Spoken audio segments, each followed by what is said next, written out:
October 21st, 2018, I got a phone call from my wife saying, everything's okay, but Aria has some missing hair that's on her pillow. And it's nothing to worry about, but I'm gonna send you a picture so you can get the gist of what I'm saying. And I didn't really even understand what I was looking at. It just was, the back of her head was just bald. And I was with Aria, I was with my whole family 2 days ago, and there was no issues then. My wife called the pediatrician. She set up a meeting with the dermatologist within a week. I reassured her, I said, I'm sure everything's okay. And we just kind of went about the day, but would exchange these panicked looks.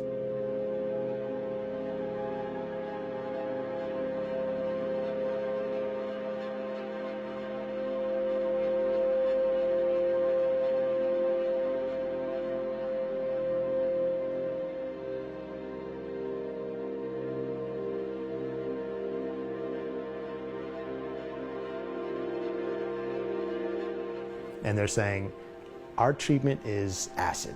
It's putting squaric acid on the scalp of your child and then soothing that down with some cream after the exposure of acid.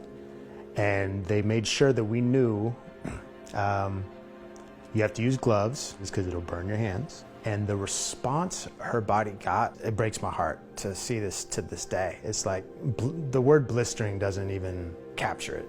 With the squaric acid, we would keep it on overnight, and we were given swimmy caps. And she got to pick out her favorite color swimmy caps. Some days she liked purple, some days she wanted pink. And we had this way of trying to make it fun, because we're not trying to steal away a childhood. Aria was incredible with that. And every morning, it was my job to rinse out her hair after the treatment in the shower. And every morning, it just was clumps coming out. I thought, we need to stop this right now. Like, let's just stop. So about 1.5 years in of doing dermatology visits, I remember the last visit that we took, but we show up and the doctor, super sweet, she was about to have a child, like kind person. And I said, I was losing my cool at this point. I basically was saying, if this was your kid, what would you do? Put yourself in my shoes, please. What would you do if this was your daughter? And she just looked at me and said, I don't know. We never came back. That was it.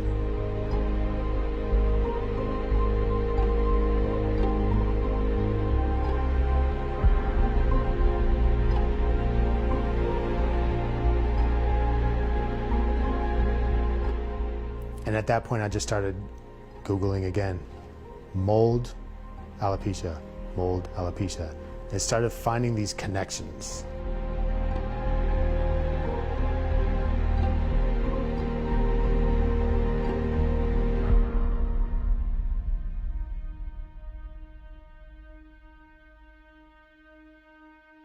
But she went through all the tests, and her mycotoxin test came back through the roof.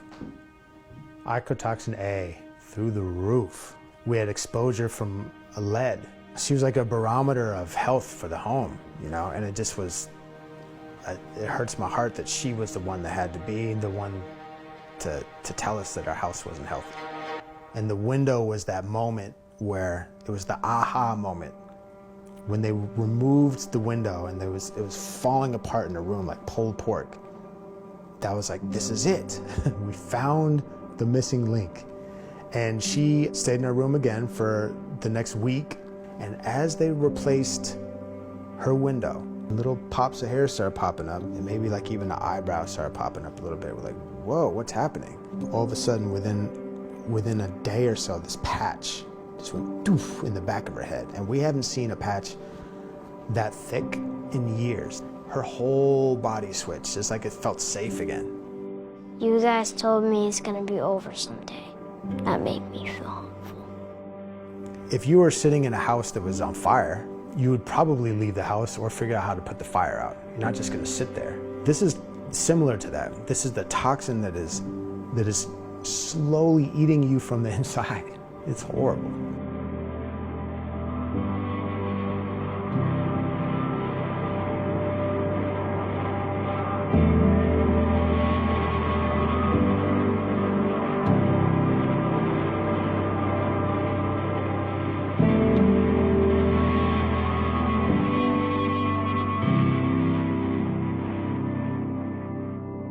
You got this, and you have to do it because I'm counting on you.